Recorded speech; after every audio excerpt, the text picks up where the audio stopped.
حضرت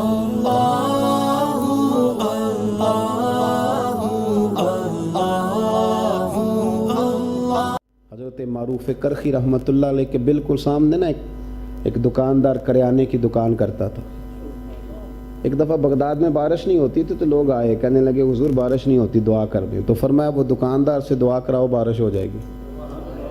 میں کہا حضرت جی اس کو تو ہم جانتے ہیں، وہ ہمارے محلے کا ہے، تو ٹھیک ہے داڑھی رکھی ہے، نمازی ہے، پر وہ فرمایا میں جو کہہ رہا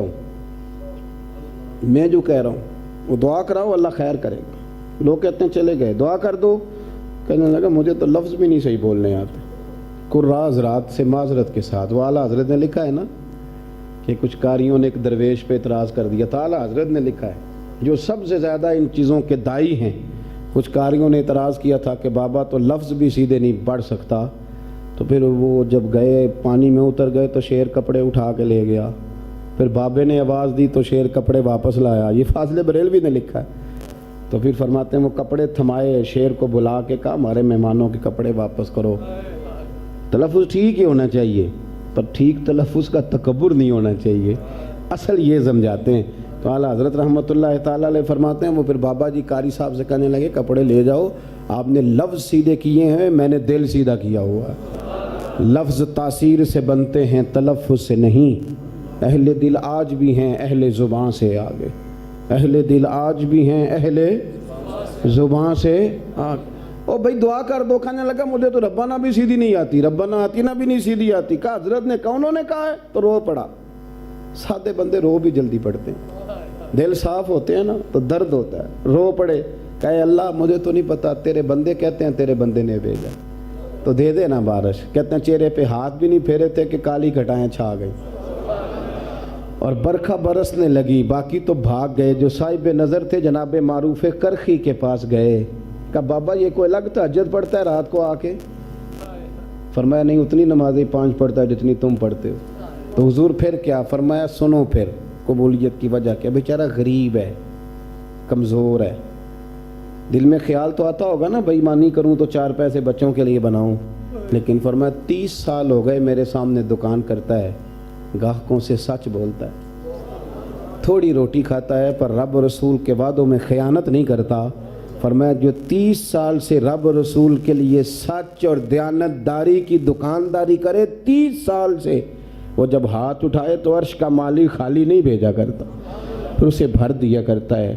اپنے رویوں کے اندر حسن اگر آپ لانا چاہتے ہیں تو پھر اس میں ٹھہراؤ ضروری ہے، پھر اس کے اندر طمانینت کی ضرورت، خوبصورتی پیدا کریں، سچ بولیں، دیانتدار بنیں۔ اور جوانوں سے بالخصوص کہوں گا کہ اپنے لب و لہجے کے اندر اس قسم کی حقیقت بیانی پیدا کریں کہ یہ پتہ ہے آپ کو حدیث ضعیف کون سی ہوتی ہے؟ ضعیف حدیث وہ ہوتی ہے جس میں کوئی ایسا راوی آ جائے جس کا پتہ کوئی نہیں، جو مرضی بھی کہہ دیتا ہے۔ یہ نہیں کہہ سکتے کہ یہ اس نے جھوٹ بولا ہے، لیکن وہ جوں بھی چونکہ بات کرنے کا عادی ہے تو ہو سکتا ہے کہ اندر کو بات اپنی، تو راوی کچا ہو تو ساری کی ساری چیز کمزور کر دیتا ہے، تو آپ کا کاروبار بھی کمزور ہو جائے گا۔ دنیا میں وہ لوگ غریب نہیں ہوتے جن کے پاس پیسہ ختم ہو جاتا ہے، وہ تباہ ہو جاتے ہیں جن کا اعتماد اٹھ جاتا ہے۔ لوگ کہتے ہیں یہ بد اعتماد آدمی۔ اپنے آپ کو ہمیشہ ٹھیک رکھیں۔ نماز آپ کو نا جوان رکھے گی، سجدہ ایک طاقت کا نام ہے، پر مزیدار کر کے کریں۔ اور دوسری بات شادی اور بیاہ، چونکہ ہمارے بھائی کی شادی ہے، یہ بھی ذہن میں رکھیے گا کہ شادی حضور نے فرمایا میری سنت ہے، النکاح من سنت ہی، فرمایا نکاح میری، تو کس کے طریقے کے مطابق کرنی چاہیے؟ بولیے۔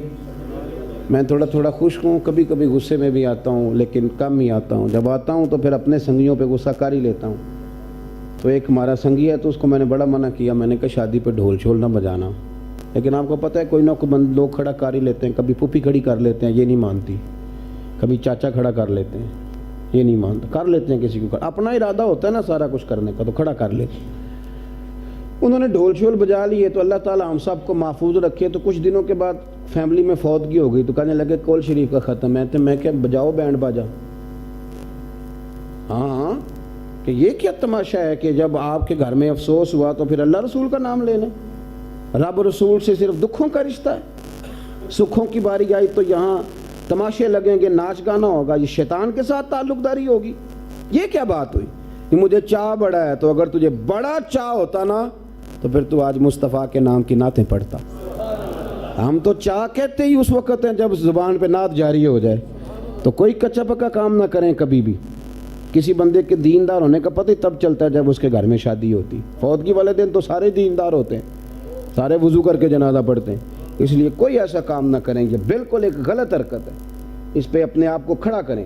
کیا بات ہوئی کہ آج چاہ کا دن تھا تو آج تو چاہیے تھا تو پڑھتا مولا یا صلی وسلم دائما ابدا، آج تو کہتا بلغ الغلاب کمال ہی، آج ہی تو ٹائم تھا کہ پتر کی شادی تھی، کھل کے حضور کی نعتیں بیان ہوں گی۔